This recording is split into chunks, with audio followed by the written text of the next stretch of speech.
Foliage rules. Oh, I love foliage in the landscape because foliage, unlike flowers, is colorful all season long. Sometimes flowers in our landscape just last for a short time, but foliage gives us color month after month after month. A certain category of plants comes to mind right off the bat for folks anxious to start planting.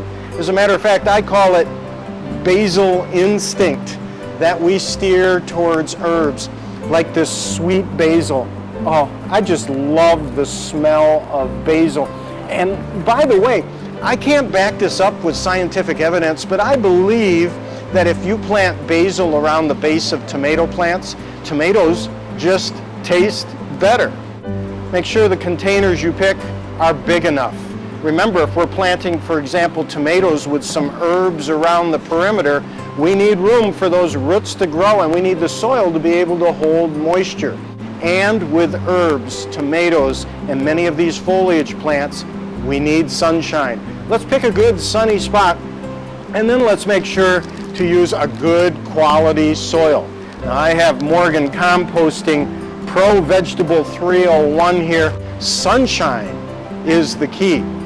Once we do that, well, I have thyme on my hands. This is one of my favorite herbs, thyme. And with herbs, do your research, because some herbs are perennial that come back year after year. Some are annuals. Thyme is a perennial and is great in rock gardens too. Mint can grow so fast it requires a new zip code by the end of summer.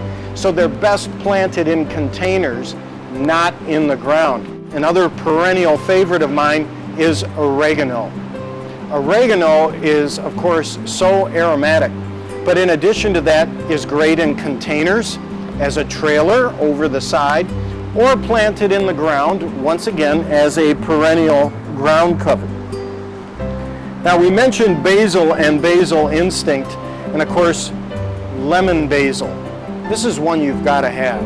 That citrus smell to this basil is just intoxicating.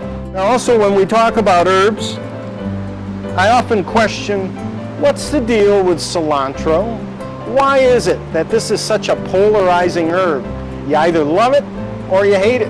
I love cilantro in a bowl of chili. So tasty. Also, we have to make sure to use some sage and some parsley, which almost sounds like a Simon and Garfunkel song. Now look at this herb bowl. See that? We've got the Italian parsley in the center, the oregano and thyme around the outside. We put some basil in here, and even some rosemary. You gotta have some rosemary. What a great garnish, especially if you're cooking chicken.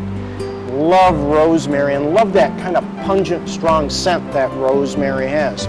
So again, start with a good soil, good sized container, and sunlight. That's what we need for our herbs. Now, I mentioned the possibility of combining some vegetable plants with your herbs, and I think it's a great idea, especially when it comes to tomatoes. Do you dare to plant this bad guy?